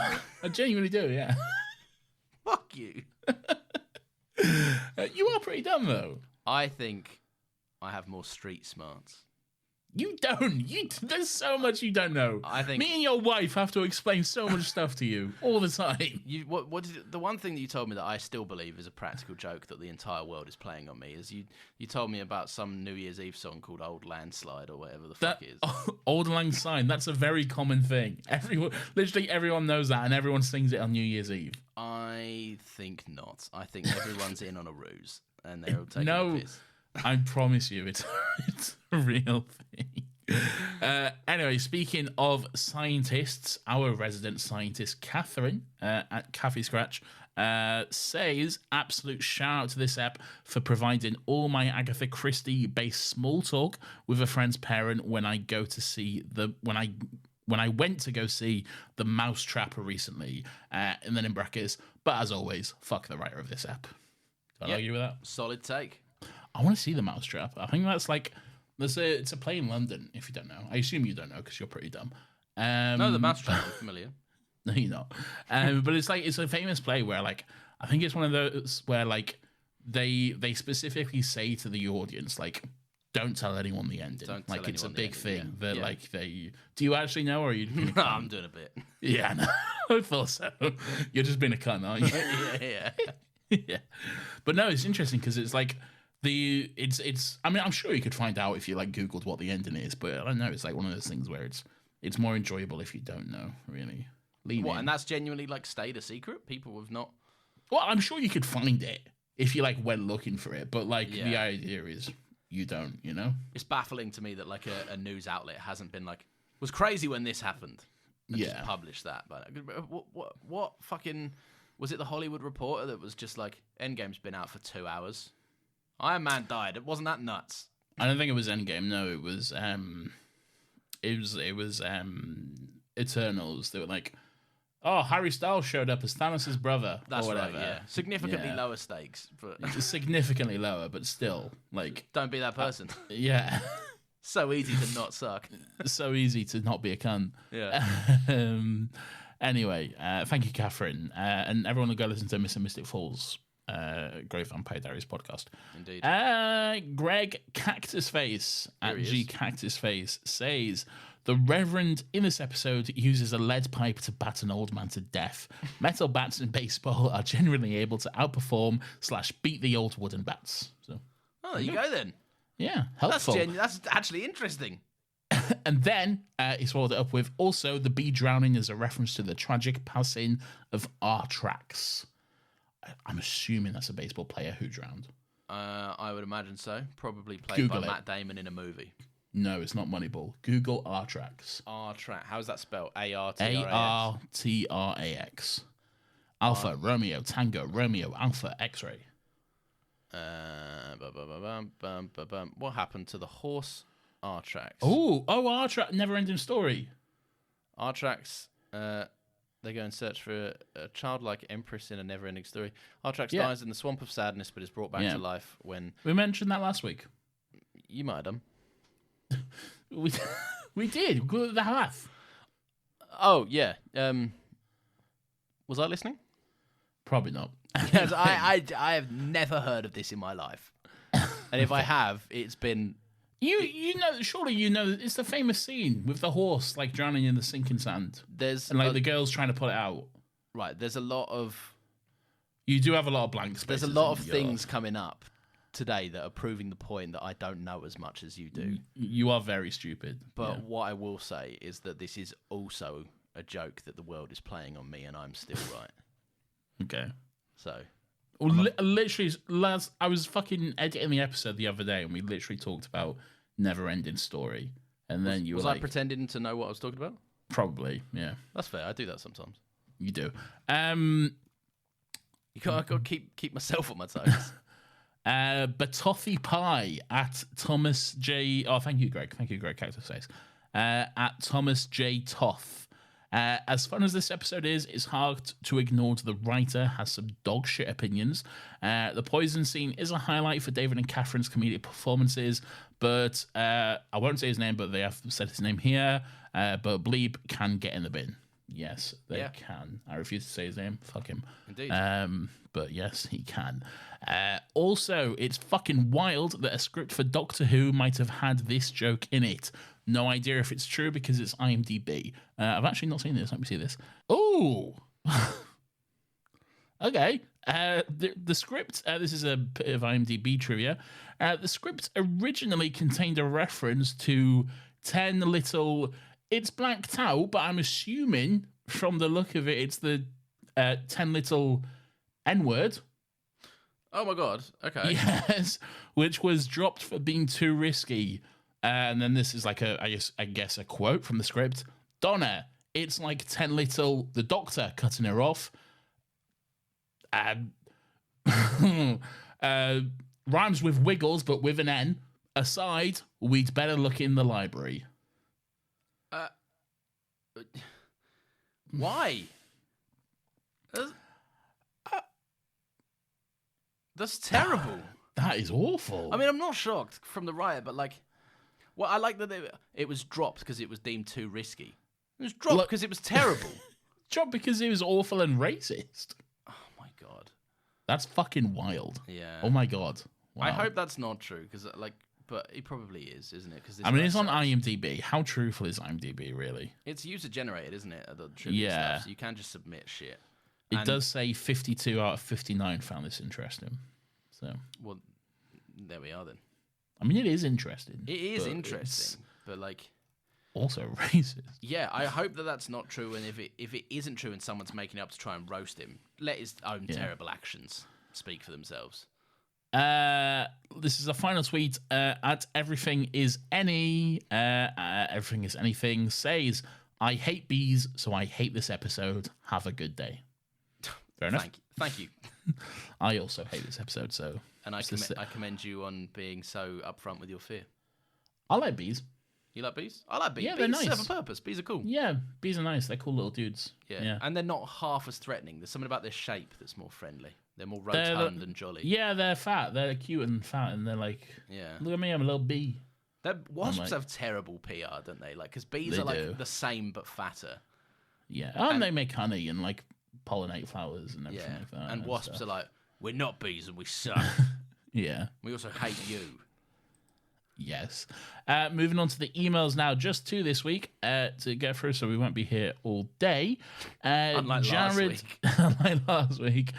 Jared Coastal says, hello to my favourite argumentative team. Hello. That's us. I let my wife know that you read my Jeff Lemon review out every week, and she wasn't impressed. I thought she would be. To try and impress her, I was wondering if you could give her a shout out. She's called Yasmin. She's about to give birth to our third child. She has seen most of Matt Smith's run as the 11th Doctor and met the 13th Doctor on several occasions. Unfortunately, she thinks Doctor Who is shit. So getting a shout out on a Doctor Who podcast is sure to impress. Thanks, Jared. Firstly, congratulations. Congratulations on child number 3, Mr. and Mrs. Jeff Lemon. Indeed. Mr. and Mrs. Jeff Lemon. I hadn't considered that. That's fun. That is great. Hello, Yasmin. Hello, Yasmin. Congratulations. I hope the birth of your third child goes well. It's very impressive that your husband gets his review shouted out on this middling podcast every single week. It's you should be impressed by that. That's amazing. I can also sympathise with the fact that I too have a wife that is largely uninterested in this era of Doctor Who, Yes. and that's fine. That's completely fine. So you know what? Like, you're, by the sounds of it, you are heavily pregnant. Jeff, stop pestering her. No, I think he's right to. Oh, fair enough. Sorry, Yasmin, I'm on your side. Here's my question to you, Yasmin. Okay, you have wait. Okay, you've met Jodie Whittaker on several occasions, and yet you're not a fan of the show. What was there a reason for these meetings? I assume automatically it's just like a Comic-Con thing, but I might be wrong. So yeah, but if you don't like Doctor Who, you're not going to a Comic-Con like multiple times, are you? Well, maybe she could like something else. Maybe she likes Star Trek. I mean, yeah, that's true. Yeah, this so is fuck not you. BBC. She's not going to Comic-Con, Doctor Who Comic-Con, which doesn't exist, unfortunately. But there is Gallifrey 1. That's a Doctor Who Comic-Con. There you go. Then maybe it's there. It's probably not there though, is it? Probably not though, because she don't like it. Yeah. So I'll be honest, Yasmin. It is 1 a.m. We're going to level with you here. Right? This is a bit that we've now gone on for too long about. I'm going to keep it going. No. We'll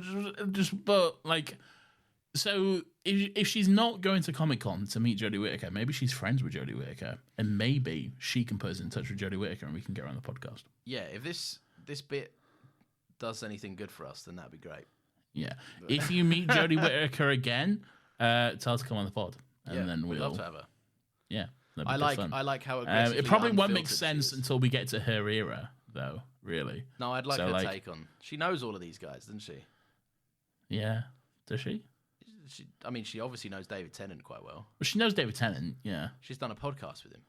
We're almost done with David Tennant, though. For now, anyway. Well, there's still time. Yasmin? That's true. I know that you are either pregnant or giving birth. You are heavily pregnant, but if you wouldn't mind just hurrying up and taking care of that, I'd really appreciate it. Listen, it's what Jeff Lemon needs. Okay? It is. It's what Jeff Lemon needs. Yeah. But Jeff Lemon all gets. jokes aside, have a wonderful birth of your third child. That is fantastic news. Congratulations. And name the child Nathan. Yeah, and Lawrence. Name the child Nathan and Lawrence. Nathan and Lawrence, and then in brackets, the middle name can be Still Got Legs. Yeah, podcast. And then the it's a double-barreled middle name, and then it's Still Got Legs - Doctor Who for life. No, Still Got Legs, available every Monday at 10 a.m. Yeah, good idea. Yeah, that's better. Yeah. And then Lemon, which I assume is your last name. Yeah. No, it's Coastal, obviously.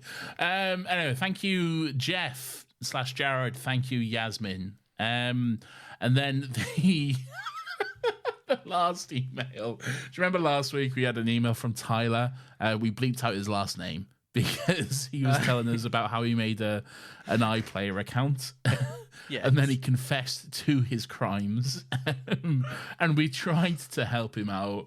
But he says here, it's James. They'll never find me. Fuck 'em. So, I don't know if I've bleeped that out again. I don't know. We'll see. He seems very clear.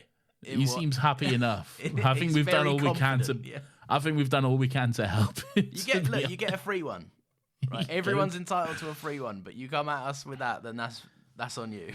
Yeah, Look, I appreciate it. I admire the Fuck 'em. I admire the bravery of it. I do too. I think that's very impressive stuff. Yeah. Oh, 100%. Nathan. Oh, wonderful, wonderful stuff. Yeah, that's it, really. That probably is it, Nathan. And what I will say is thank you very, very much for listening.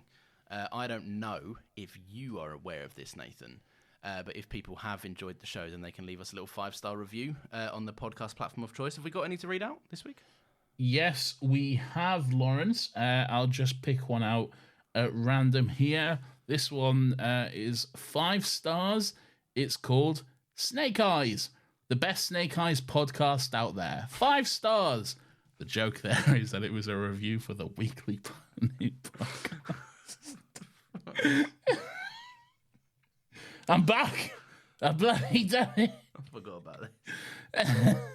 And then just another one, just at random here. Let me just pick this out. Yep. Oh, what a coincidence. This one is from Jeff Lemon. It's 5 stars and it says, still got it. A wonderful podcast about a 60-year-old show that goes off on various bizarre tangents at the drop of a fez. A must listen for me every week, especially as this review is read out every week. Never stop, and we never will. Or I never will. Shout out to Yasmin. I never started. I never read this one out. That's true. Yeah, so I will stop. But Nathan will continue. Lawrence, this episode is almost 2 hours long, so please take us home. It's true. Nathan, people can follow us on Twitter. We are at Still Got Legs pod for any updates, as well as they are able there to send us in their thoughts. Nathan will post out a little tweet. And people will be made aware that they can leave a little opinion. You can also email your opinion to us at stillgotlegspodcast@gmail.com. And also, we have another podcast, do not we, Nathan? We do, Lawrence. It's called Another Happy Pod. It's our pop culture podcast where every week we discuss something in that realm. Could be a movie, TV show, a video game. Right now, we're going through the Broadchurch TV show in our crime drama Christmas series. It's a good bit of fun where we talk about extremely traumatic events. Indeed. So come and join us for that bonanza. Indeed, indeed. Thank you very, very much for listening, one and all. We will see you next week throughout our adventures in time and space. Goodbye.